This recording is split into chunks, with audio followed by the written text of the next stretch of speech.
Hello friends, welcome again. कैसे हैं आप सब लोग? उम्मीद करता हूं सब लोग अच्छे से होंगे। आज हम कर रहे हैं एक बहुत important study session, leverage chapter का financial management study session number 13।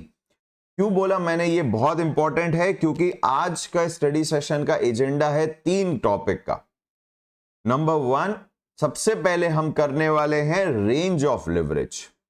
What do we mean by range of leverage? यहां हम अलग अलग लेवल के लिवरेजेस के वैल्यूज को एनालाइज करेंगे और उसको ब्रेक इवन पॉइंट के साथ कोरिलेट करेंगे। ऐसे क्वेश्चन केस स्टडी या फिर एमसीक्यू या फिर आपके लिए वन लाइनर क्वेश्चन, बड़े क्वेश्चन का एक छोटा पार्ट 1 नंबर का, वो आपके लिए आ सकता है। नंबर 2, सेकेंड पॉइंट पर हम डिस्कस करेंगे ट्रेडिंग ऑन इक्विटी। बहुत इंपॉर्टेंट क्वेश्चन। लिवरेज में 2 ही इंपॉर्टेंट क्वेश्चन निकलते हैं। पहला, distinguish differentiate between operating risk and financial risk. Easy है, सबको समझ में आता है डीओएल डीएफएल पढ़ने के बाद में। Second is trading on equity. Now trading on equity को कई बार वो फैंसी वर्ड के साथ में बोल देते हैं, कई भी तो नॉर्मल बोलते हैं define trading on equity. What is this phenomena trading on equity? Second, कई बार वो थोड़ा फैंसी वर्ड यूज करते हैं, financial leverage is a two side sword, दुधारी तलवार। डिस्क्राइब, तो ये थोड़ा समझेंगे। थ्योरी का भी क्वेश्चन आ जाता है, बड़े क्वेश्चन में वन लाइनर कमेंट्री के भी क्वेश्चन आ जाते हैं, आज के क्वेश्चन में भी होगा। और फिर फाइनली हम करेंगे एक क्वेश्चन नंबर 22 क्लास असाइनमेंट का। और देख सकते हो आप लोग, इंपॉर्टेंट इसलिए बोल रहा हूं क्योंकि ये नवंबर 18 के आरटीपी में आया, सितंबर 24 में रिपीट हुआ है। इसी का प्रैक्टिस क्वेश्चन है क्वेश्चन नंबर 10, जो आज का होमवर्क रहेगा। मई 22 में 10 मार्क्स का क्वेश्चन आया और फिर सितंबर आरटीपी 25 मई 25 में रिपीट हुआ है। यानी 24 25 में 2 बार आरटीपी में आ गया। 26 वालों के लिए बड़ा इंपॉर्टेंट मुझे फील होता है। अच्छा क्वेश्चन है, सब कुछ आ जाता है, leverage, asset turnover, break even point और ट्रेडिंग ऑन इक्विटी का सब कुछ कंबाइंड क्वेश्चन है, इसलिए वर्थ भी 10 मार्क्स दिया है। तो आज के तीनों टॉपिक हमारे लिए होने वाले हैं बहुत इंपॉर्टेंट। शुरुआत करते हैं, सबसे पहले रेंज ऑफ लिवरेज को समझते हैं। तो अब जब मैं बोलता हूं रेंज ऑफ लिवरेज को समझते हैं, तो रेंज ऑफ लिवरेज का मतलब क्या है? यानी लिवरेज इज क्वांटिफिकेशन। तो हम यहां शुरुआत करते हैं डीओएल को, सेम चीज डीएफएल पे भी अप्लाई हो जाएगी, सेम चीज डीसीएल पे भी अप्लाई हो जाएगी। तो सबसे पहला टॉपिक है जी रेंज ऑफ लिवरेज। तो जब मैं बोलता हूं डीओएल को हम बात कर रहे हैं which is equals to contribution upon EBIT. This is the formula of DOL, correct? Now contribution upon EBIT. अब यहां कुछ थोड़ी सी basic mathematics. Contribution can never be less than EBIT. क्यों? कंट्रीब्यूशन में से फिक्स कॉस्ट माइनस करते हैं, कंट्रीब्यूशन में से फिक्स कॉस्ट माइनस होता है तो EBIT आता है। तो ऐसा फिक्स कॉस्ट का मतलब रेंट, तो ऐसा तो हो नहीं सकता है कि हमने कोई जगह किराए पे ली और किराएदार लैंडलॉर्ड से पैसा ले ले और फिक्स कॉस्ट पॉजिटिव हो जाए, फिक्स कॉस्ट इनफ्लो हो जाए। पॉजिटिव तो होती है, इनफ्लो हो जाए। तो कंट्रीब्यूशन हुआ 100, फिक्स कॉस्ट 50, EBIT 150। ऐसा कभी नहीं हो सकता, ऐसा कभी नहीं हो सकता। 100 माइनस 50 विल बी ऑलवेज 50, यानी EBIT will be always, interpretation में आया एक, तो EBIT will be always lower than contribution. Number 1, कुछ बेसिक मैथमेटिक्स की बातें हैं। Second, x upon 0 is equals to infinite and 0 upon x is equals to 0. Next, plus upon plus is plus, minus upon minus is also plus. But plus upon minus is minus and minus upon plus is equals to minus. अब ये algebra के ऐसा mathematics के rule क्यों पढ़े हमने arithmetic के? बात समझते हैं। अभी हमने कहा कि कंट्रीब्यूशन न्यूमरेटर में, EBIT डिनोमिनेटर में, EBIT डिनोमिनेटर में। EBIT हमेशा कंट्रीब्यूशन से छोटा होगा। कंट्रीब्यूशन पॉजिटिव है, EBIT पॉजिटिव हो सकता है अगर कंट्रीब्यूशन फिक्स कॉस्ट से ज्यादा है। 2 लाख का कंट्रीब्यूशन, 50,000 का फिक्स कॉस्ट, तो EBIT भी positive 150, but it is lower, दोनों पॉजिटिव है। This combination is okay. First combination. Second combination, contribution he negative है और EBIT भी नेगेटिव है। ऐसा बिजनेस करने का ही नहीं होता है। क्यों नहीं करना होता है? कंट्रीब्यूशन नेगेटिव का मतलब होता है कि आप सेल्स कर रहे हो 10 रुपए की, वेरिएबल कॉस्ट ही 12 रुपए। एक्सट्रीम केस है, आप अपनी वेरिएबल कॉस्ट रिकवर नहीं कर पा रहे हो, ऐसा बिजनेस करके क्या करेंगे? ऐसा बिजनेस तो इमीडिएट शटडाउन करना चाहिए। शटडाउन नहीं, डाइवेस्टमेंट यानी कि सेल आउट करना चाहिए, लिक्विडेट कर देना चाहिए। जो अपनी वीसी ही रिकवर नहीं कर पा रहा, उसको क्या प्रोडक्ट को बना के बेचेंगे?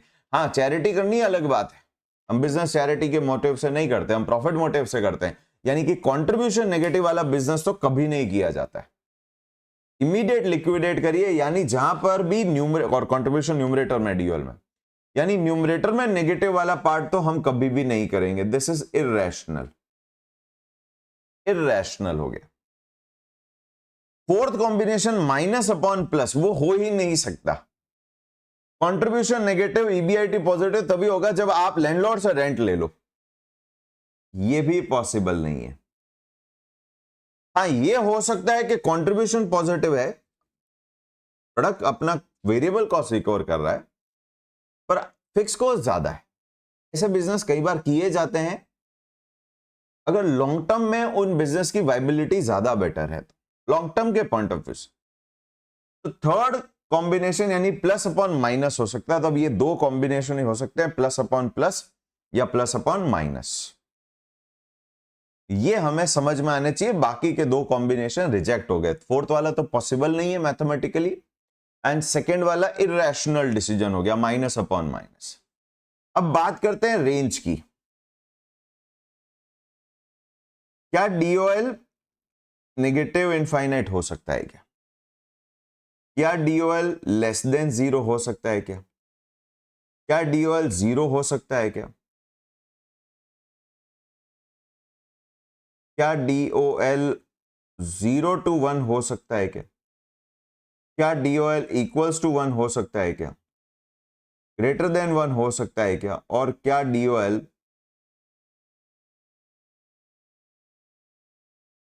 पॉजिटिव इनफाइनाइट हो सकता है क्या? कितनी रेंज हो गई? 1 2 3 4 5 6 7 रेंज। 7 में से कब कौन सा सिनेरियो सेट होता है वो देखना पड़ेगा। सबसे पहला case, second, third, fourth, fifth, six and seventh. समझते हैं एक एक रेंज को, ये एमसीक्यू के लिए इंपॉर्टेंट है, इसको लिवरेज और बीईपी के साथ भी कनेक्ट करते हैं वो। और जो अभी डीओएल के लिए पढ़ेंगे वही एग्जैक्ट डीएफएल के लिए भी एप्लीकेबल हो जाएगा, क्योंकि डीएफएल का फॉर्मूला होता है, डीएफएल का फॉर्मूला होता है ईबीआईटी अपॉन ईबीटी। एक बार प्रेफरेंस को इग्नोर भी कर देते हैं, एग्जैक्ट सेम रिलेशनशिप। जो हम डीओएल ऑपरेटिंग रिस्क की बात करेंगे, ऑपरेटिंग ब्रेक इवन की बात करेंगे, डीएफएल वही चीज फाइनेंशियल रिस्क और फाइनेंशियल ब्रेक इवन की बात करेगा।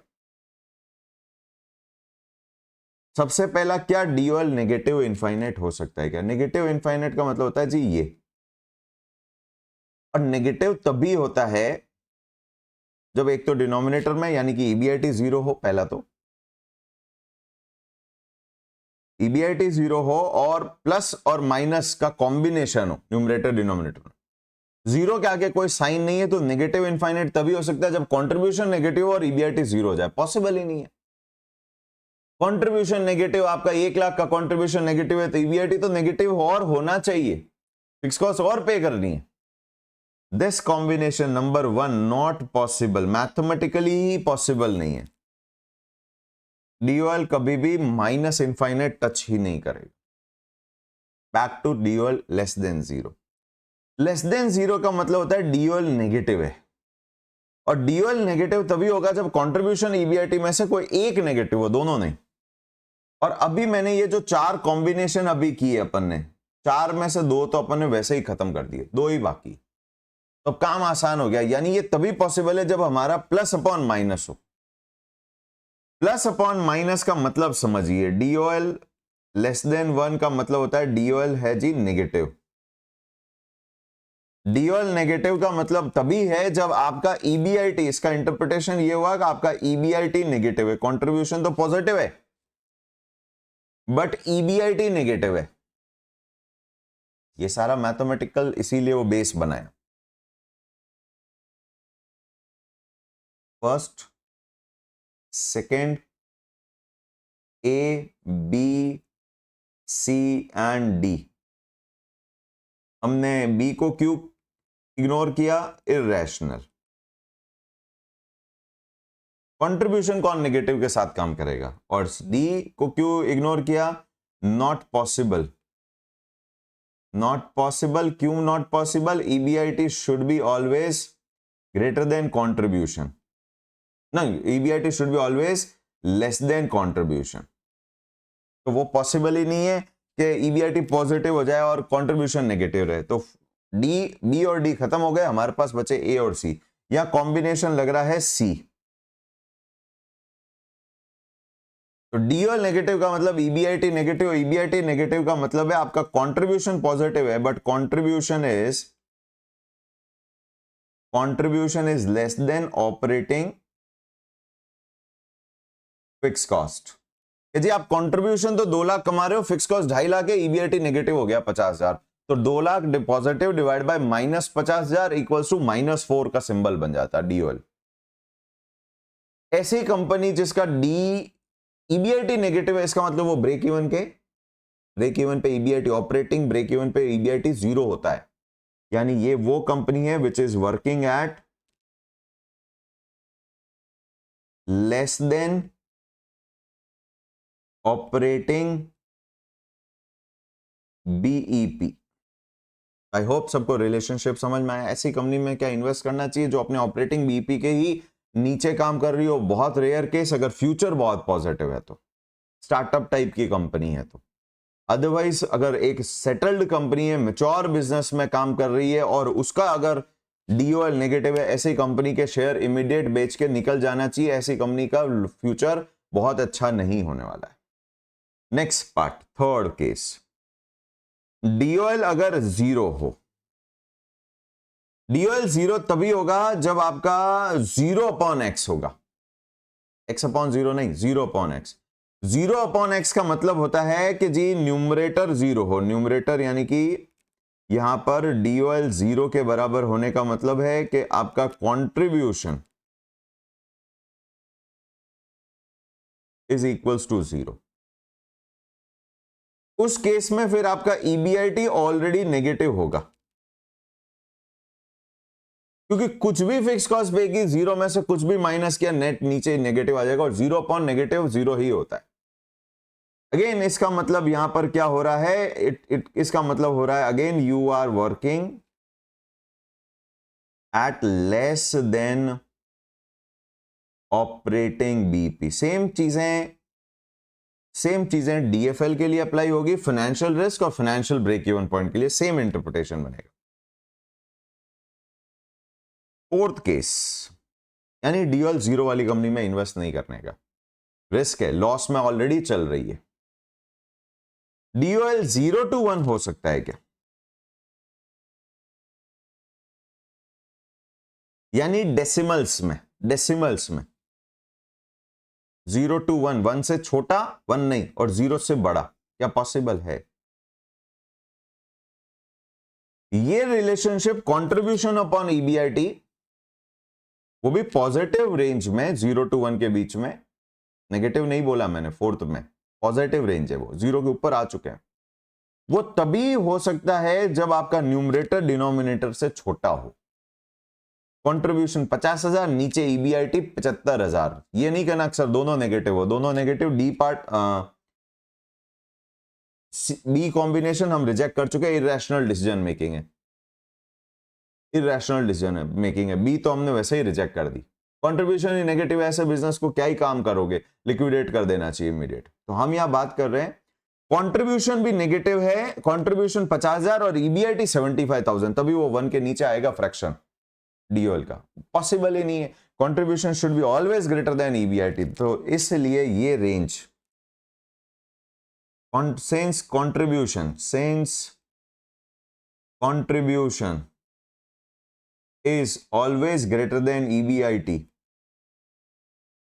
DOL 0 to 1 positive 1 not possible, ये कभी हो ही नहीं सकता है। नेक्स्ट फिफ्थ केस, एक चीज समझ में आई, डीओएल 0 या उससे कम हो वो तो ब्रेक इवन के नीचे काम कर रही है, लॉस में कंपनी, कभी नहीं खरीदने का ऐसा शेयर। 0 से 1 होगी नहीं, अब 0 1 हो, एग्जैक्ट DOL 1 हो, DOL इज इक्वल्स टू 1। 1 कब होगा? पहले तो 1 पॉजिटिव है तो B और D कैंसिल है, C कॉम्बिनेशन तो है ही नहीं, C में नेगेटिव आएगा, प्लस अपॉन माइनस, तो कॉम्बिनेशन बना है ए में मतलब पॉजिटिव अपॉन पॉजिटिव, वो भी 1 तभी होगा जब दोनों ही चीजें एग्जैक्ट बराबर हो, x अपॉन x इज 1, तभी 1 होगा।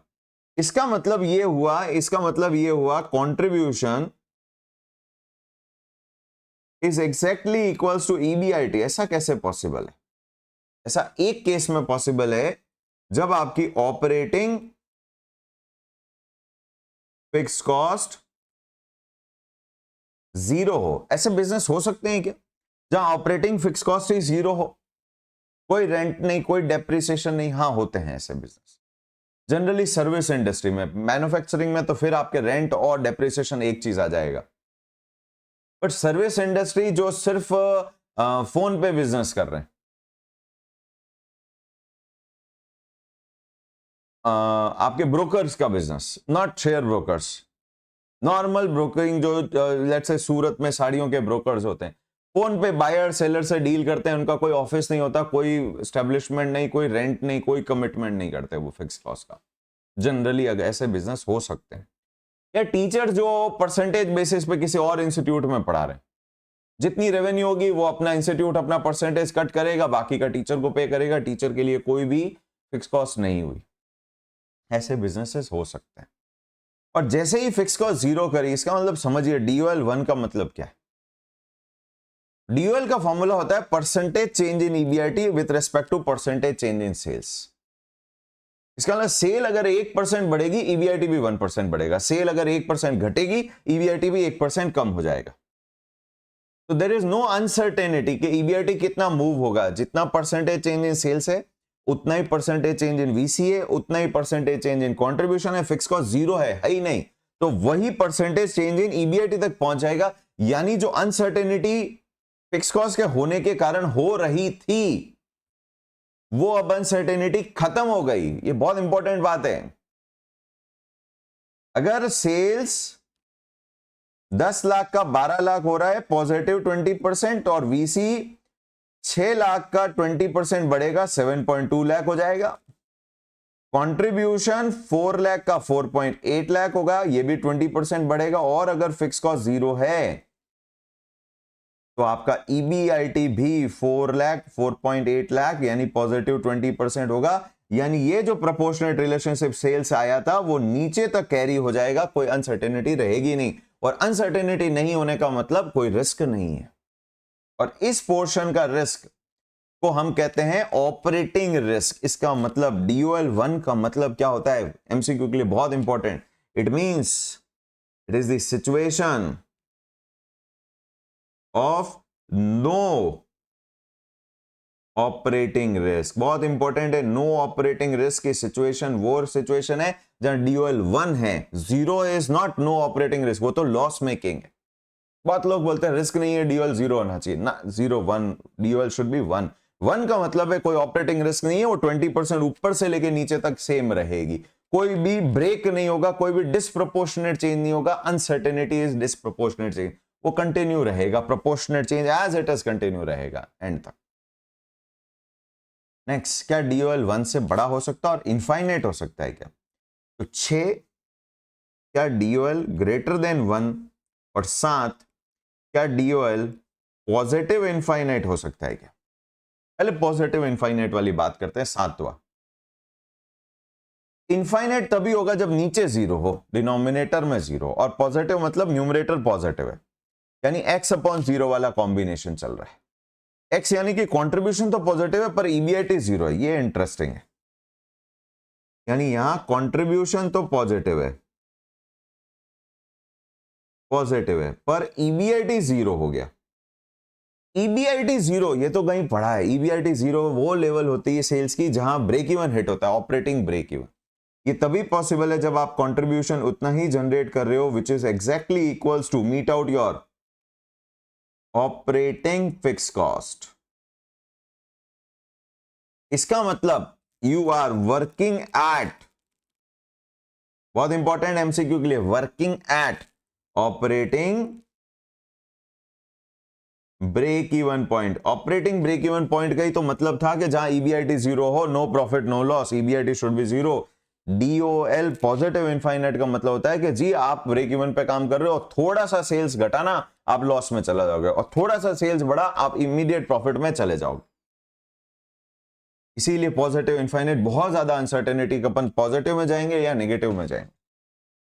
लास्ट, डीओएल ग्रेटर देन 1 होगा क्या? बिल्कुल होगा। डीओएल ग्रेटर देन 1 तभी होगा पॉजिटिव में जब कंट्रीब्यूशन पॉजिटिव हो, ईबीआईटी पॉजिटिव हो, कंट्रीब्यूशन हायर हो। It's okay, normal situation. This is the normal situation where contribution is also positive, EBIT is also positive,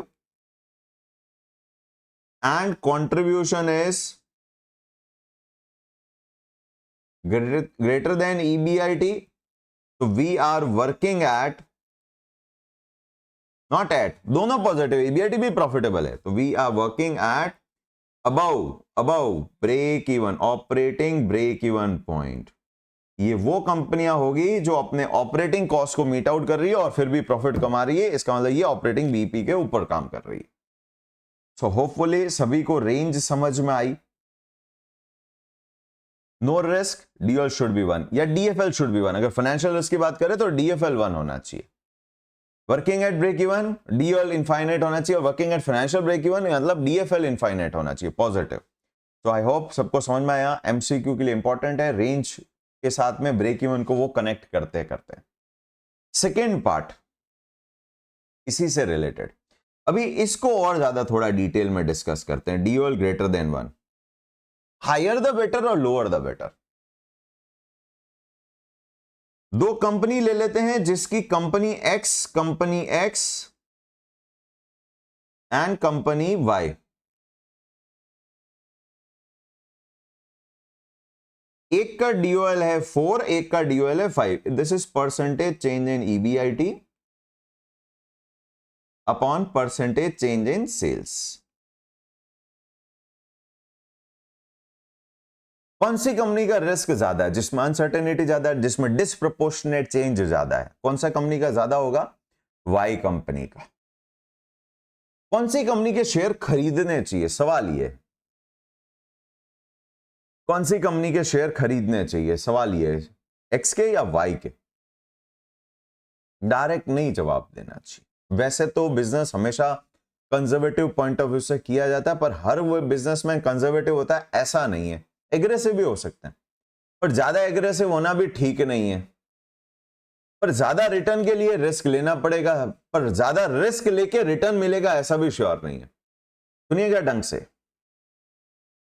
for higher return you have to take higher risk, but higher risk does not guarantee you higher return. कहां पर disproportionate change ज्यादा होगा? This is low risk, this is high risk scenario. Y का disproportionate change ज्यादा होगा, तो boom period अगर expected boom है,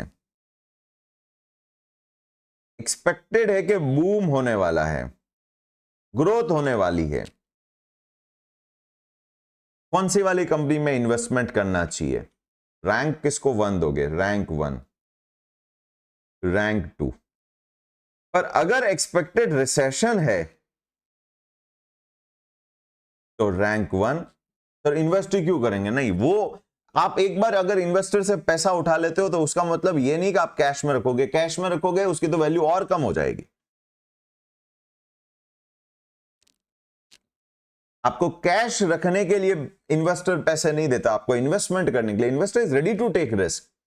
ऐसा नहीं है कि इन्वेस्टर रिस्क एवर्स है, बट इन्वेस्टर लॉस बियर नहीं करेगा, ऐसा इन्वेस्टर ने नहीं बोला है। तो you should be investing in which business? If it is recession you should go for lower risk business. But अब प्रॉब्लम यह है कि फ्यूचर किसी ने नहीं देखा। फ्यूचर जब किसी ने नहीं देखा, हमने एक्सपेक्ट किया था बूम होगा और हम चले गए जी वाई में पैसा लगाने के लिए। फ्यूचर तो हमारे कंट्रोल में नहीं, और फ्यूचर में आ गया, भविष्य में एक्चुअल में हो गया रिसेशन। इंपैक्ट क्या होगा? तो एक हिंदी में सेइंग है, चौबे जी गए थे छब्बे जी बनने, दुबे जी बन के वापस आए। मतलब आप थोड़ा सा स्मार्ट बन के, आपके पास जो मान लीजिए 4 करोड़ है, आप उसको 6 करोड़ करने गए थे, 2 करोड़ पे आ जाओगे। तो यहां पर आप हायर प्रॉफिट के ग्रीड में, लालच में आपने वाई में इन्वेस्ट किया कि जी बूम आएगा और हमारे को सेल अगर 10% बढ़ेगी, ईबीआईटी 50% बढ़ेगा, 5 टाइम्स। और यही अगर सेल्स नेगेटिव चली गई, रिसेशन आ गया, तो वाई की ईबीआईटी 50% गिरेगी 10% सेल्स के डाउन होने पे। तो this is going to get you higher losses also, अगर सिचुएशन आपके एक्सपेक्टेशन के अकॉर्डिंग नहीं हुई तो। दैट इज वाई दे से इन्वेस्टमेंट है सब्जेक्ट टू मार्केट रिस्क। इसका मतलब ही यही है कि आप रिस्क ले रहे हो हायर प्रॉफिट के लिए, बट हायर प्रॉफिट मिलेगा उसकी कोई गारंटी नहीं है, हायर लॉसेस भी आ सकते हैं। बट अगर हायर प्रॉफिट करना है तो आपको हाई रिस्क लेना पड़ेगा। बट फाइनली अगर कमेंट बोला जाए कि लेस रिस्क की कंपनी ऑप्ट करनी है, we will go for company X, because वहां डिस्प्रोपोर्शनेट चेंज कम होगा, बढ़ते हुए साइड में भी और गिरते हुए साइड में भी। आई होप सबको समझ में आया। नेक्स्ट अगला टॉपिक ले रहे हैं trading on equity. Next topic is trading on equity. Trading on equity, पहले तो 3 पार्ट में इसको करता हूं मैं। 2 पार्ट एग्जाम के लिए रेलेवेंट, तीसरा पार्ट समझने के लिए रेलेवेंट, मॉड्यूल में नहीं है, नोट्स में भी नहीं है, बस हम यहां क्लास में ले रहे हैं। सबसे पहले what is trading on equity? What is trading on equity? Trading on equity is a overall phenomena, एक सिचुएशन है। क्या सिचुएशन है? ट्रेडिंग का मतलब होता है आप कुछ दे रहे हैं, उसके सामने कुछ आप वापस ले रहे हैं, in exchange of that. In exchange of that आप कुछ देके कुछ ले रहे हैं। तो यहां पर है जी इक्विटी होल्डर, और सामने है debt and preference share holder. आप इनको क्या दे रहे हैं? आप इनको 2 राइट्स दे रहे हैं, प्रायोरिटी राइट्स दे रहे हैं।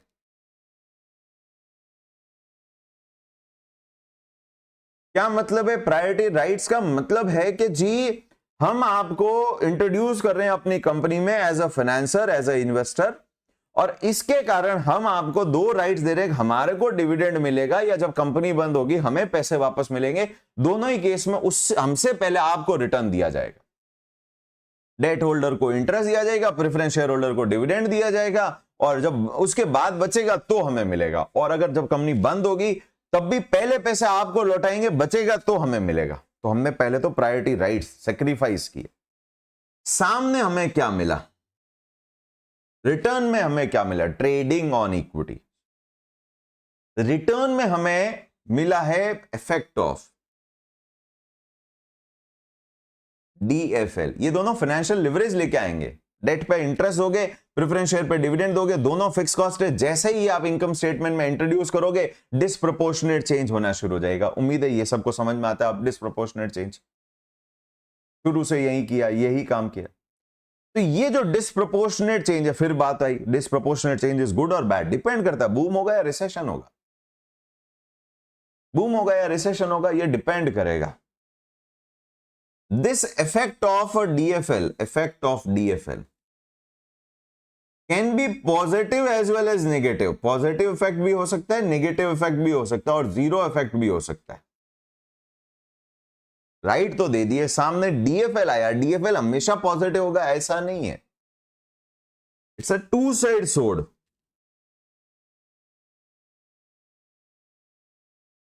ऐसा बोलते हैं 2 एज सोर्ड या डबल एज सोर्ड, ऐसा कुछ वर्ड यूज किया इन्होंने। हमारे मॉड्यूल में है ये वर्ड, और यही वो क्वेश्चन भी पूछ लेते हैं। देखिए डीओएल का जो पूरा रिलेशनशिप है वो टेबुलर फॉर्मेट में आपको नोट्स में दे रखा है। डीएफएल के भी रिलेशनशिप पूरे नोट्स में दे रखे हैं। ये ईबीआईटी ईबीटी का रिलेशन होगा, जैसे हमने कंट्रीब्यूशन और ईबीआईटी का पढ़ा है डीओएल में, वही financial break even point and all that वो आ गया है। Trading on equity May 23 2 marks का थ्योरी का क्वेश्चन है। It is the complete phenomena, वो सब कुछ लिखा होगा। 2 एज सोर्ड। अब ये 2 एज सोर्ड क्या है सुनिएगा ढंग से। ये तो था पहला थ्योरी। जब आपको 2 नंबर का क्वेश्चन हो तो हमें इस तरीके से लिखना है। It's a complete situation phenomena whereby equity share holder will be sacrificing their priority rights by introducing debt and preference share in the capital structure and against that they will be receiving against that sacrifice they will be receiving in trade-off they will receive effect of DFL.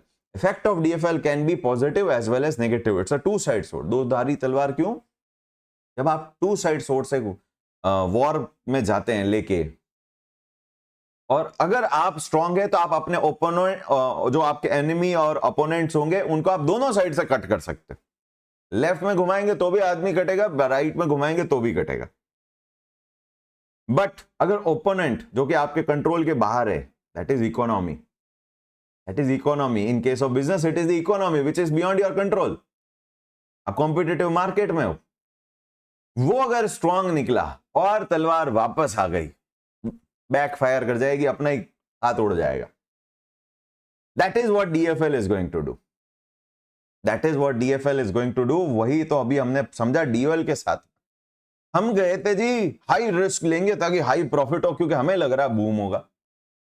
5 वाली company ले ली, company Y के share खरीद लिए. Impact क्या हुआ? Market down हो गया, 10% sale गिरी, ईबीआईटी 50% डाउन हुआ.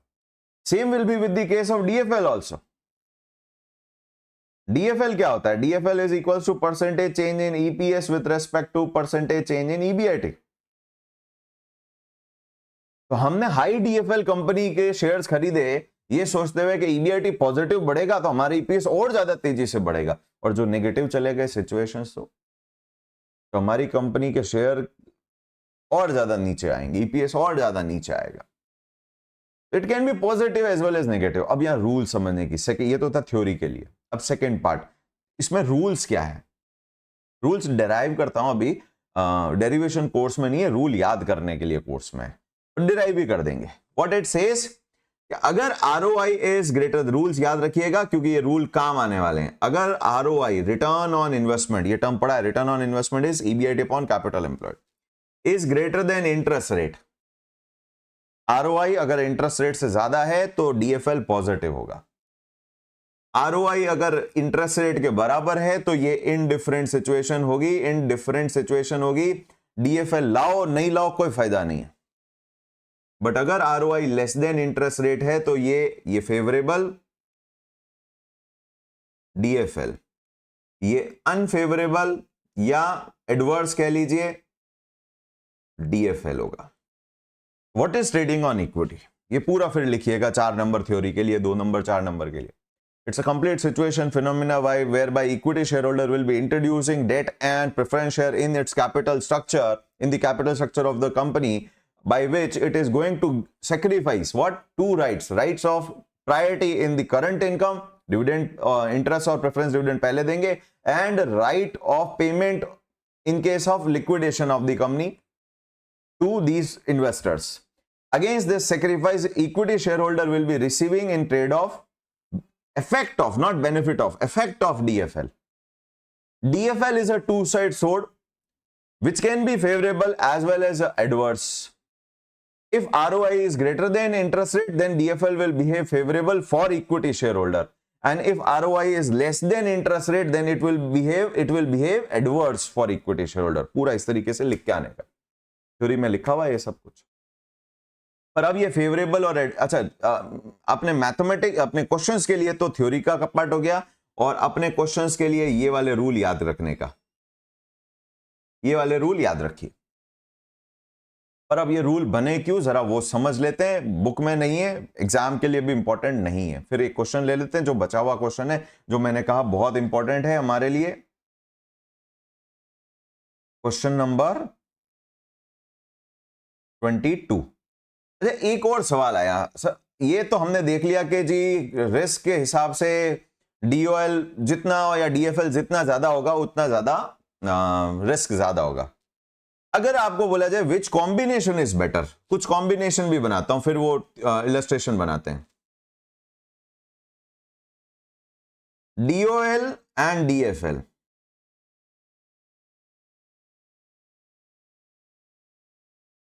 Company A and B, 5 3 6 4. Sir DCL निकाल लो, वैसे तो जरूरत ही नहीं है, दोनों ही लिवरेज ए के कम पे, दोनों ही लिवरेज ए के कम है. तो हम कह सकते हैं अगर आपको कंजर्वेटिव है तो दिस इज प्रेफरेबल, डन, कोई प्रॉब्लम नहीं थी। प्रॉब्लम कब होगी? बेसिकली कहने का मतलब यह है कि DOL and DFL, high high, high low, low high and low low, चार में से ऑप्टिमम कौन सा कॉम्बिनेशन है, बेस्ट कौन सा है? This is highest risk, not good for everyone, very aggressive investor should go for this. Lowest risk, lowest risk मतलब जब रिस्क नहीं लोगे तो फिर प्रॉफिट भी कम होंगे। This is also not a ideal situation, not a optimum situation. अब कौन सा लेना चाहिए, HL या LH? This is 5, this is 3, this is 3, this is 5। DCL निकालोगे दोनों केस में 15 आ जाएगा। अब DCL के बेस पे आप रिलेशनशिप के बेस पे आप डिसीजन नहीं ले सकते, क्योंकि ओवरऑल रिस्क तो दोनों का 15 ही आ रहा। DCL represent percentage change in EPS upon percentage change in sales, वो तो दोनों का 15 आ रहा है, तो सेल्स अगर 1% घूमेगी, EPS 15% घूमेगा दोनों ही कंपनी में। पर अब इन दो में से कोई एक को सेलेक्ट करना, तो कौन सा सेलेक्ट करोगे? Company P and Q, Q select करोगे या P सेलेक्ट करोगे? जनरली माना जाता है this is best combination. Why this is best, why this is best, अब ये समझना चाहिए। DOL is because of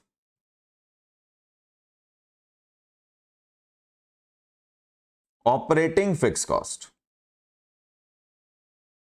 which means rent and depreciation. DFL is because of financial fixed cost, which means interest or preference dividend. देखो overall तो दोनों ही P का भी 15 आ रहा है DCL, और Q का भी DCL 15 आ रहा है। 5 into 3 DCL 15 और 3 into 5 भी 15। प्रॉब्लम बढ़ते मार्केट में नहीं है, ग्रोथ में नहीं है। प्रॉब्लम ग्रोथ में नहीं है, ग्रोथ में सब कुछ पॉजिटिव है। सेल्स 1% बढ़ेगा, दोनों कंपनी P और Q का 15% EPS बढ़ेगा, that's not an issue. Problem है रिसेशन में। रिसेशन में जब आप कंट्रोल करने की कोशिश करोगे रिस्क को, कौन सी रिस्क को कंट्रोल कर सकते हो? Control rent. एक बार जब आप रेंट पे कमिट करते हो, लीज रेंट एग्रीमेंट साइन कर देते हो, तो उसके बाद आप बैकआउट नहीं कर सकते, पेनल्टीज होती है। डेप्रिसिएशन एक बार खरीद के ले आए तो अब डेप्रिसिएशन तो आप यूज करो या not use, do not use, still depreciation is going to be charge in your income statement. यानी दिस इज अनकंट्रोलेबल,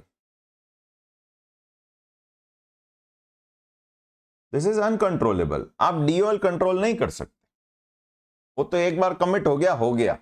रिड्यूस नहीं कर सकते, क्योंकि आप रिसेशन में क्या करोगे? रिड्यूस करने की कोशिश करोगे। रिस्क को रिड्यूस करने का मतलब लिवरेज को रिड्यूस करने की कोशिश करोगे, तभी तो परसेंटेज चेंज इन EPS कम आएगा। कि जी लॉस हो रहा है तो थोड़ा लॉस को रोकें। पर क्या DFL को रोक सकते हो क्या? यस। कंट्रोलेबल बोलो या अवॉइडेबल बोलो, कैसे? आप डेट और प्रेफरेंस वालों को बोलो कि जी पैसे नहीं है, आप एक काम कर सकते हो कि या तो ये इंटरेस्ट के रेट कम कर दो, या फिर आप अपने डेट को इक्विटी में कन्वर्ट कर दो, नहीं तो कंपनी बंद हो जाएगी। They will agree with you, क्योंकि उनका भी मोटिव कंपनी बंद करना कभी नहीं होता है, उनका मोटिव है कंपनी से कमाना। तो जब तक कंपनी जिएगी नहीं तो कमाएंगे कैसे? तो they will also agree with you. तो इस कॉस्ट को DFL को कंट्रोल किया जा सकता है। जनरली प्रेफर किया जाता है हाई DOL कम यूज करें, हाई DFL लो DOL रखें और हाई DFL रखें। ये बेस्ट माना जाता है, क्योंकि बढ़ते में तो बेनिफिट मिल जाएगा ओवरऑल DCL का, और गिरते में आप DFL को क्या करोगे? नीचे ले आओगे, तो ओवरऑल आपका DCL रिड्यूस हो जाएगा। DCL रिड्यूस होगा तो सेल्स का इफेक्ट EPS पे, जो कि negative sales, down decreasing sales का इफेक्ट EPS पे कम पहुंचेगा। तो this combination is generally treated as the best combination. न रिस्क हाई है न लो है, और रिस्क को नेगेटिव सिचुएशंस में क्या किया जा सकता है? कंट्रोल या रिड्यूस किया जा सकता है। एक तो ये MCQ के लिए इंपॉर्टेंट बन जाता है। नेक्स्ट अब बात करते हैं इसका इलस्ट्रेशन की, not for exam but just for knowledge purpose, कि ये ROI ग्रेटर देन I क्यों फेवरेबल है DFL। तो DFL का फॉर्मूला होता है जी EBIT अपॉन EBT। अभी प्रेफरेंस को इग्नोर कर देते हैं, नहीं तो चीजें कॉम्प्लेक्स हो जाती है। Actual situation.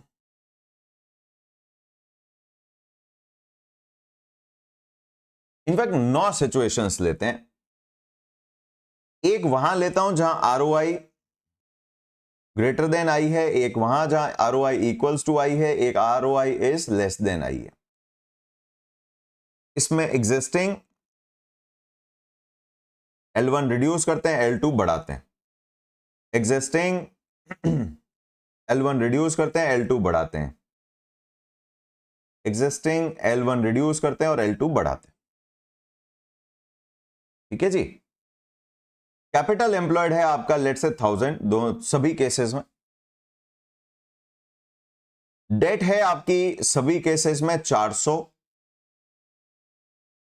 आरओआई आपकी सभी केसेस में है 12%। आरओआई का फॉर्मूला क्या होता है? EBIT upon capital employed. तो अगर कैपिटल एम्प्लॉयड 1000 है और आरओआई 12 है तो ईबीआईटी विल बी एग्जिस्टिंग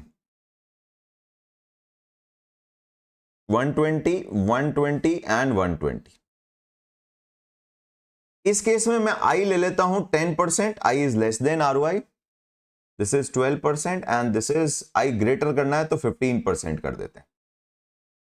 ठीक है, आरओआई कांस्टेंट था और अब हमने क्या किया है, 10 आई को चेंज किया है। क्या भाई, फर्स्ट केस में आपका डेट 10 पे इंट्रोड्यूस हुआ, सेकंड में 12 पे इंट्रोड्यूस हुआ, थर्ड में 15 है। और एक बार इंट्रोड्यूस हो गया उसके बाद इंटरेस्ट लेस नहीं कर सकते, रिड्यूस नहीं कर सकते। सिचुएशन 1 लेते हैं। अब सिचुएशन 1 में क्या करता हूं, not for exam point of view, just ये रूल को जस्टिफाई करने के लिए कर रहा हूं। उसके बाद तो आपको रूल याद रखने।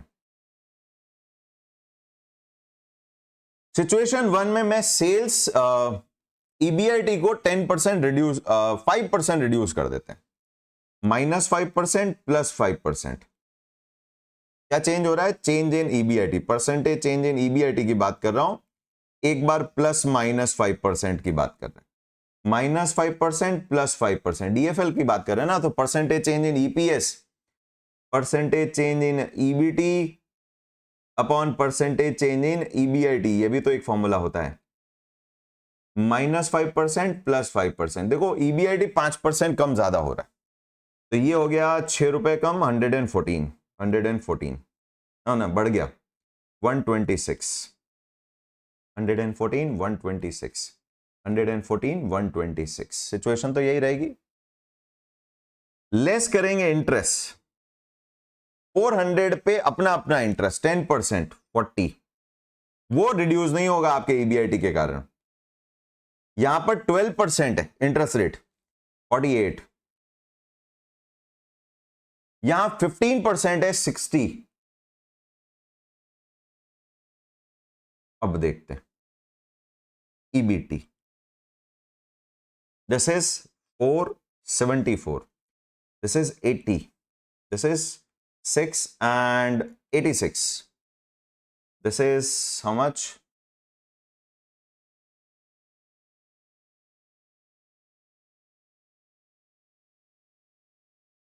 -114 -48 equals to 66. This is 250 and 72. This is 8 and 8 16, 578. ठीक है, बढ़ रहा है। 60, 66 and 114 minus 60 is equals to 54. अब परसेंटेज चेंज इन ईबीटी निकालते हैं। परसेंटेज चेंज इन ईबीआईटी तो दे रखा था मैंने, -5 +5। अब परसेंटेज चेंज इन ईबीटी कैलकुलेट करते हैं अपनी अपनी सिचुएशन का। 80 था, 74 हो गया, new minus old. 74 -80 divide bye 80 percentage, 7.5% का हमारे को मूवमेंट मिला नेगेटिव साइड में। 86 -80 डिवाइडेड बाय 80%, पॉजिटिव भी 7.5% movement. Next second case 66 -72 divide by 72 percentage, -8.33%। Dash यहां पर 6/72, 6/72% plus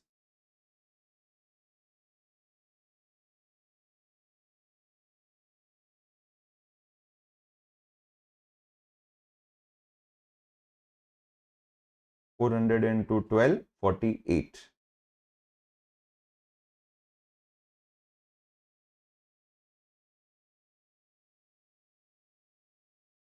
120 minus 48 is equals to 10 divided by 40. ठीक है.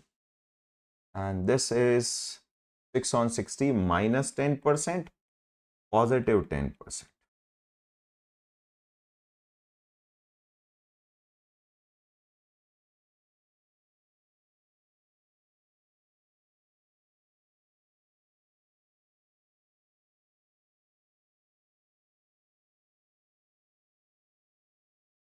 नाउ इस एग्जाम्पल से अब हमें एक चीज तो क्लियर हुई. क्या?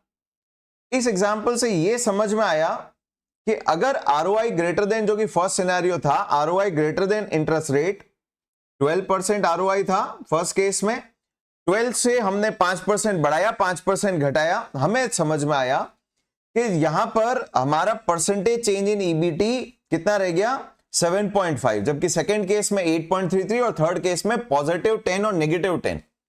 ये फेवरेबल अनफेवरेबल की बात नहीं थी, ये थी कि डीएफएल कैसे बिहेव कर रहा है. अगर आप डीएफएल कैलकुलेट करो, डीएफएल का फॉर्मूला क्या होता है? डीएफएल का फॉर्मूला होता है EBIT upon EBT. Original case में 120 ओवर 80, ये है आपका कितना, 1.5 टाइम्स, 1.5 टाइम्स. सेकेंड केस में 120 ऑन 72, 120 ऑन 72 होता है, 120 on 72 is equals to 1.667.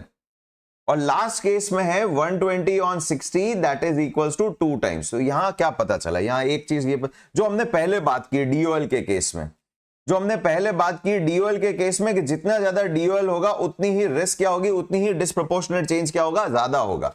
Same चीज डीएफएल में भी हो रहा है, सेम चीज यहां इस एग्जांपल से ये प्रूव हुआ. अभी फेवरेबल अनफेवरेबल की बात बाकी है.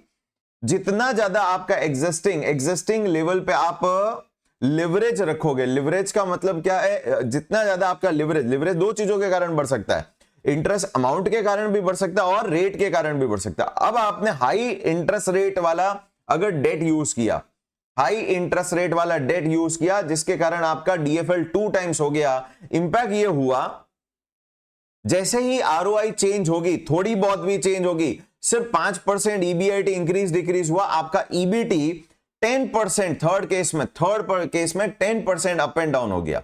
इसका मतलब जितना ज्यादा डीएफएल रखोगे, फर्स्ट इससे पहला कंक्लूजन तो ये आया, higher DFL will result into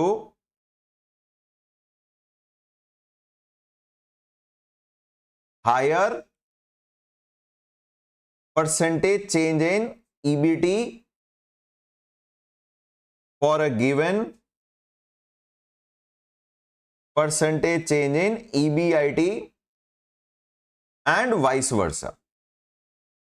एक तो ये समझ में आया कि जितना डीएफएल हाई होगा उतना रिस्क ज्यादा होगा, जितना डीएफएल कम होगा उतनी अनसर्टेनिटी, डेविएशन कहें, परसेंटेज चेंज कहें, वो उतना ही कम होगा. तो जहां 1.5 था वहां सिर्फ 7.5% मूवमेंट हो रहा है, जहां 2 टाइम्स है वहां 10 टाइम्स मूव हो रहा है. तो एक तो ये अनसर्टेनिटी की बात हुई, पर ये फेवरेबल है या अनफेवरेबल है, ये डिपेंड करता है कि हमारे इक्विटी शेयर होल्डर को कैसे अफेक्ट कर रहा है. तो मैं क्या कर रहा हूं, यहां पर आपके लिए एक केस लेता हूं, हमारा एग्जिस्टिंग केस ले रहा हूं जहां पर ROI greater than interest rate है, और एक एग्जिस्टिंग केस ले रहा हूं जहां ROI less than interest rate है. अब दोनों केस देखते हैं और वहां पर डेट इंट्रोड्यूस करते हैं, इंक्रीज करते हैं. डीएफएल क्यों बढ़ा रहे हैं? क्योंकि हम डेट इंक्रीज कर रहे हैं. यही हमारी बात है कि डेट इंक्रीज करना बिजनेस के लिए फेवरेबल है या अनफेवरेबल है. जब मैं बोलता हूं डीएफएल फेवरेबल है या अनफेवरेबल है, इसका मतलब है interpretation, increasing debt is good for business और बैड फॉर बिजनेस. तो यहां पर एग्जिस्टिंग केस लेते हैं, एक कंपनी पी और company Q. Second existing case क्या था? एग्जिस्टिंग केस था जहां डेट है आपके पास में, कितना, यहां डेट है 400, यहां पर भी डेट है 400. इंक्रीज करते हैं डेट को 500 या फिर 600 तक ले जाते हैं, यहां पर भी 500 और यहां पर भी 600 तक ले जाते हैं. इक्विटी कितना रह जाएगा? इक्विटी 600 रह जाएगा, यहां पर 500 रह जाएगा, यहां पर 400 रह जाएगा. डेट इंट्रोड्यूस करने का मतलब, इंक्रीज करने का मतलब ये नहीं कि ओवरऑल बिजनेस बढ़ा रहे हैं, कैपिटल उतनी ही रख रहे हैं, इक्विटी कम इंट्रोड्यूस कर रहे हैं, डेट ज्यादा इंट्रोड्यूस कर रहे हैं।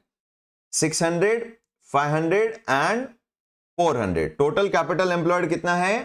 टोटल कैपिटल एम्प्लॉयड अभी भी 1000, इस केस में भी 1000, इस केस में भी 1000, यहां पर भी 1000। सिर्फ सिचुएशन क्या बदली है? मैंने डेट इंक्रीज किया है, डेट इंक्रीज किया है दोनों ही कंपनीज में। यहां पर मेरा आरओआई, यहां पर मेरा ROI is greater than interest rate है, यानी कि यहां पर मेरा आरओआई 12% है और इंटरेस्ट रेट लेट से कितना रखा हमने? 10% रखा है। और यहां मेरा ROI less than interest rate है, यानी कि ये 12% इज लेस देन 15%। अब सिचुएशन देखते हैं कि डेट बढ़ाना बिजनेस में इज गुड और बैड। पहले तो देख लेते हैं ईबीआईटी के पे क्या हाल आता है। ईबीआईटी इस केस में भी 120, 120, 120, 120, 120 एंड 120, क्योंकि ROI multiplied by capital employed is your EBIT. ROI का फॉर्मूला ये होता है EBIT upon capital employed. Capital employed तो हर केस में कांस्टेंट है। माइनस करते हैं इंटरेस्ट। ध्यान दीजिएगा, फर्स्ट केस में कंपनी पी में 10% है, तो यहां 40 माइनस होगा, 50 माइनस होगा, 60 होगा। यहां 15% इंटरेस्ट है, तो यहां 60 माइनस होगा, 75 माइनस हुआ and then here 90। This is your EBT. This is 80, 70, 60. Reduce हुआ, ऑब्वियस है, आपका डेट बढ़ाओगे, इंटरेस्ट बढ़ाओगे, EBT कम होगा। 60 एंड 45 एंड 30। जरा DFL का सीन देखते हैं। DFL का फॉर्मूला होता है, DFL का फॉर्मूला होता है EBIT upon EBT, which is here it is 1.5. 120 divide by 70 is equals to 1.714। DFL increase हो रहा है 2 times 120 divide by 45 2.67 times and 120 this is 4 times. तो हम क्या कर रहे हैं? DFL बढ़ा रहे हैं, DFL बढ़ा रहे हैं by increasing the debt, by increasing the debt at a given level of ROI which is greater than, first case में ग्रेटर देन आई है और सेकंड केस में लेस देन आई है। P के केस में ग्रेटर है और Q के केस में लेस है।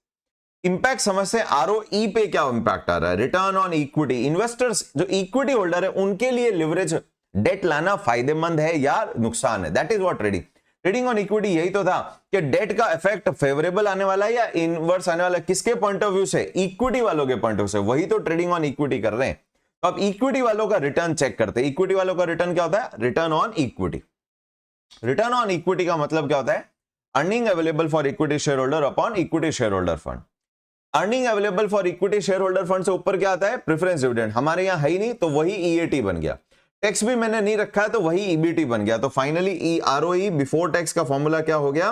अगर मैं बिफोर टैक्स की बात करूं, it is equals to EBT divided by equity fund into 100। Correct? Values input करते हैं। 80 डिवाइडेड बाय मेरा इक्विटी कितना था? 60। तो 80 divide by 60, 600 into 100 is equals to, जरा आरओई पे सीन देखते हैं क्या इंपैक्ट आता है। डिवाइडेड बाय 600%, 13%, 13.33, यानी मेरा एग्जिस्टिंग इन्वेस्टर पी का 13.33% कमा रहा था इक्विटी वाला। जैसे ही डेट बढ़ाई, DFL बढ़ाया, 1.5 से 1.71 पे लेके गया, डेट बढ़ते ही DFL बढ़ा, इंटरेस्ट कमिटमेंट बढ़ गया आपका। इंपैक्ट क्या हुआ? इंपैक्ट ये हुआ, अब मेरे इक्विटी वाले को कितना परसेंट रिटर्न आ रहा है? This is going to increase to 14%। ROE जो 13% था, 13 ऑड परसेंट था, अब वो 14 हो रहा है। डेट बढ़ाने से इक्विटी होल्डर को फायदा हो रहा है। नेक्स्ट, यहां पर आरओई कितना होता है? 60 on 400 into 100 is equals to I think 15%। और बढ़ गया, यानी जितना डेट बढ़ रहा है, जितना DFL बढ़ रहा है, उतना ही इक्विटी होल्डर का रिटर्न भी बढ़ रहा है। यानी DFL बढ़ाना इक्विटी होल्डर के लिए क्या हो गया? फेवरेबल हो गया। इधर देखते हैं सेकेंड केस, 60 ओवर 600 इंटू 100, यहां 10% कमा रहा था, अब कितना होगा? 45 ओवर 500 इंटू 100। लो जी, डेट बढ़ाया, DFL 2 से 2.67 हुआ, आरओई गिर गया। सेम डेट बढ़ाते ही आरओई रिड्यूस हो गया। और लास्ट केस में 30 over 400, 30 over 400 is equals to 30 over 400 into 100 is equals to 30 over 400 is 7.5। ROE और गिर गया। इसका इंटरप्रिटेशन ये हुआ यहां इंटरप्रिटेशन ये हुआ, as we increase DFL by increasing debt in capital structure, ROE is rising. ROE is rising. Why ROE is rising? Situation क्यों है? Because ROI is greater than I. और यहां पर as we increase DFL by increasing debt, same है in capital structure, ROE is decreasing because ROI is less than I. आप एक और situation ले सकते हैं जहां आप क्या कर सकते हैं, ROI equals to interest rate कर दीजिए, आपको पता चलेगा कोई इफेक्ट ही नहीं आया, सेम ROE आ रहा हर केस में। इसीलिए यहां से दो इंपैक्ट, ये दोनों इलस्ट्रेशन से हमारे पास में दो कंक्लूजन है। Number one, given level of ROI पे, गिवन लेवल ऑफ ROI पे जैसे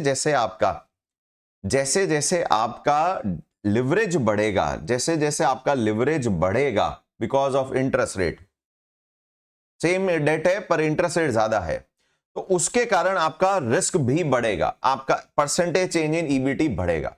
और ये परसेंटेज चेंज कब फेवरेबल होगा? डेट बढ़ाना तब फेवरेबल होगा जितना ज्यादा आपका ROI इंटरेस्ट रेट से बड़ा होगा, उतना ही डेट जितना बढ़ाओगे उतना ही बेनिफिट होगा। और जितना ROI कम होगा इंटरेस्ट रेट से, उतना ही ROI कम होगा इंटरेस्ट रेट से, उतना ही डेट बढ़ाना आपके लिए और नुकसान करेगा। इक्विटी होल्डर के रिटर्न्स क्या होंगे? रिड्यूस होंगे। That is why they say finally conclusion, if ROI is greater than interest rate, debt बढ़ाना फेवरेबल है, इक्विटी होल्डर के रिटर्न्स बढ़ते जाएंगे। ROI less than interest rate third case, तो यहां पर डेट बढ़ाओगे तो इक्विटी होल्डर के रिटर्न गिर जाएंगे, DFL अनफेवरेबल हो जाएगा। जितना डेट बढ़ेगा DFL बढ़ेगा, और DFL बढ़ाने से इक्विटी होल्डर के रिटर्न गिरेंगे। तो यही ट्रेडिंग ऑन इक्विटी है कि जितना आप डेट और प्रेफरेंस इंट्रोड्यूस करते हो, आप सेक्रीफाइस करते हो अपने राइट, और साथ में DFL आता है, और DFL पॉजिटिव भी हो सकता है, फेवरेबल भी हो सकता है, और अनफेवरेबल भी हो सकता है। डिपेंड करेगा ROI ग्रेटर देन आई है या ROI लेस देन आई है। आई होप इसी के साथ ये कॉन्सेप्ट कंप्लीट हुआ। Illustration 2 is more relevant for this concept, favourable and adverse. तो यहां पर फेवरेबल है और यहां पर यही एडवर्स है, वही इंक्रीज करना एडवर्स है। इसी के साथ लेट्स गो फॉर क्वेश्चन 22। छोटा सा क्वेश्चन है, 10 मार्क्स का क्वेश्चन आया, तो बहुत लगता है इंपॉर्टेंट होना चाहिए। Sale is 75 lakh, okay, millions में है। Variable cost 42 lakh.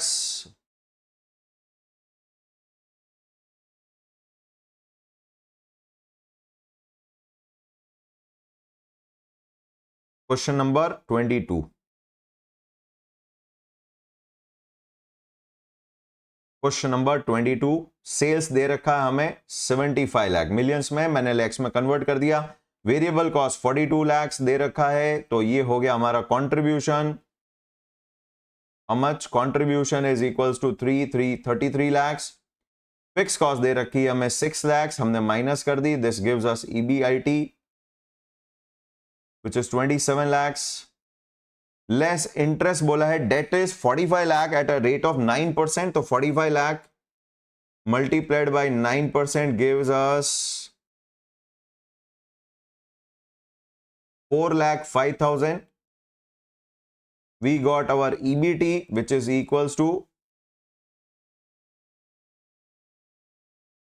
22,95,000.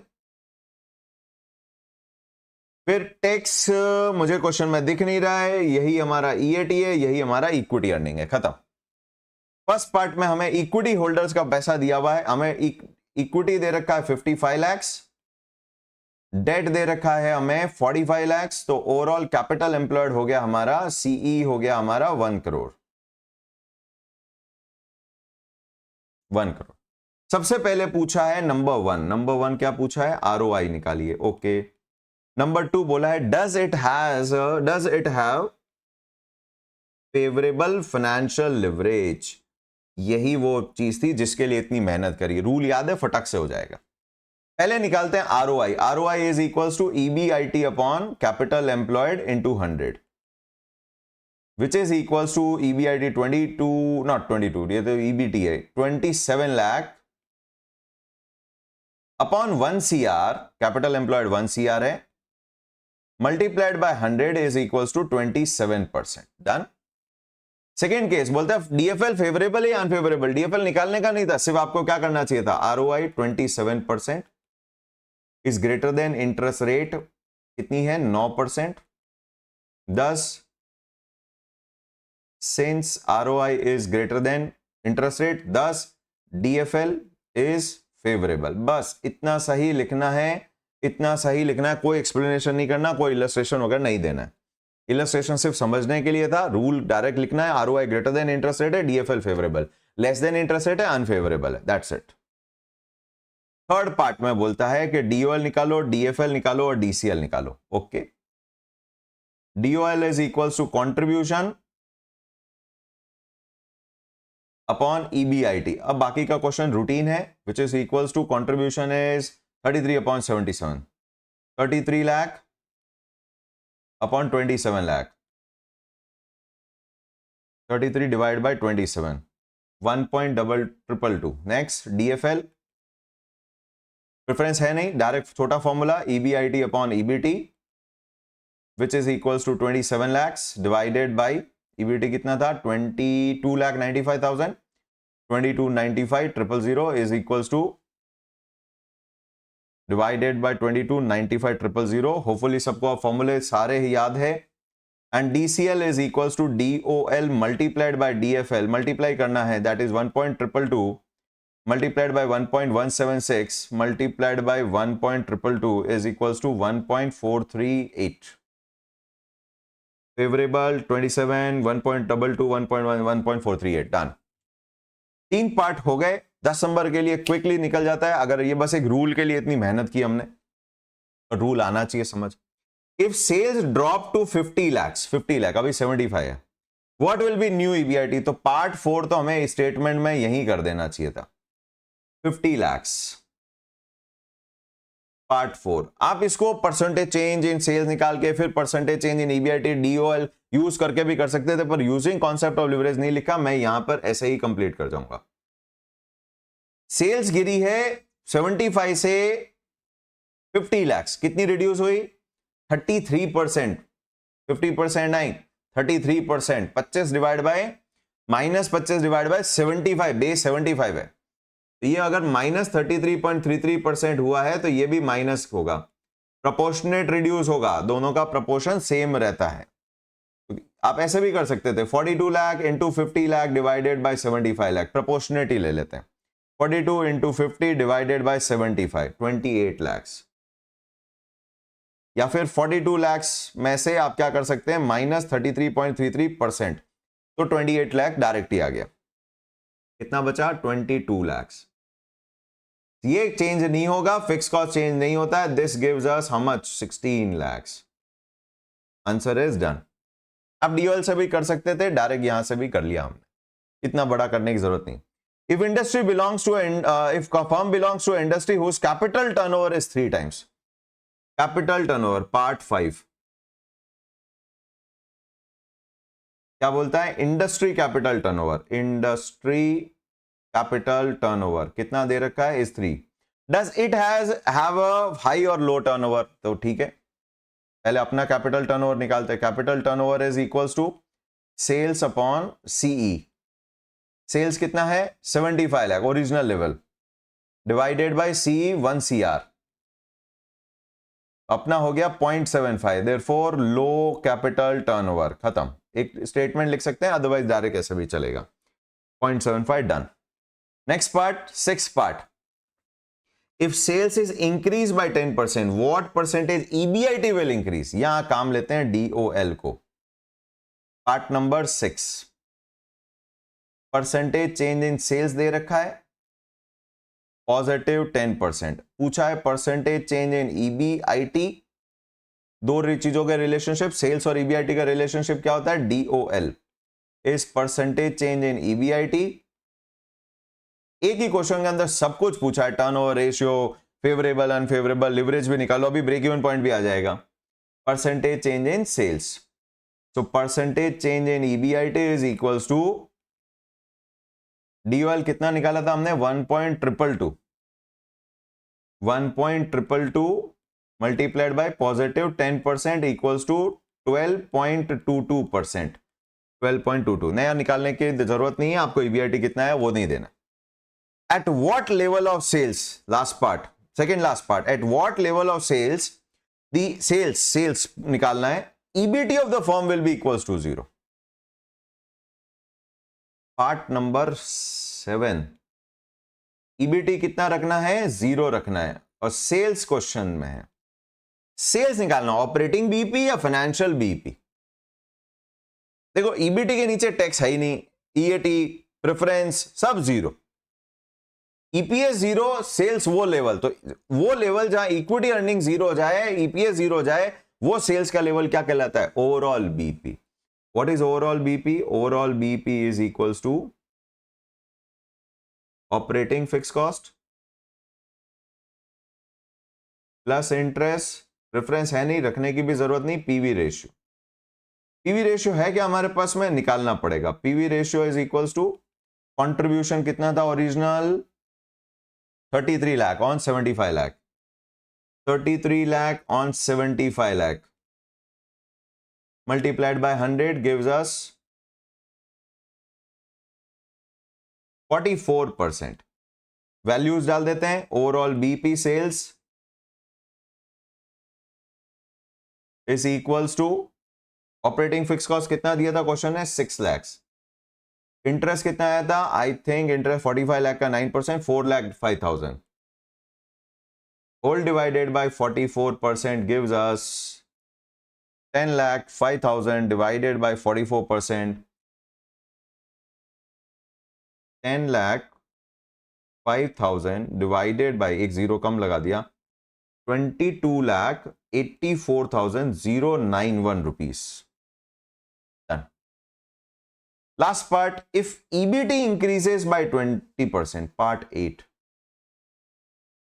percentage change in EBIT, EBIT बोला है, EBIT 20%.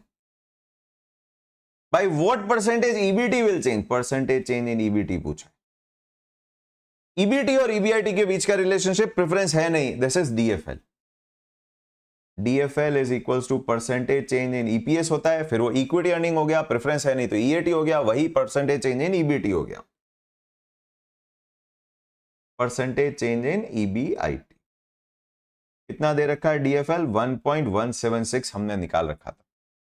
Therefore, percentage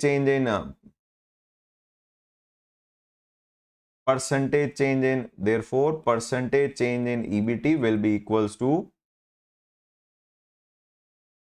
1.176 multiplied by positive 20% is equals to 1.176 into 20%.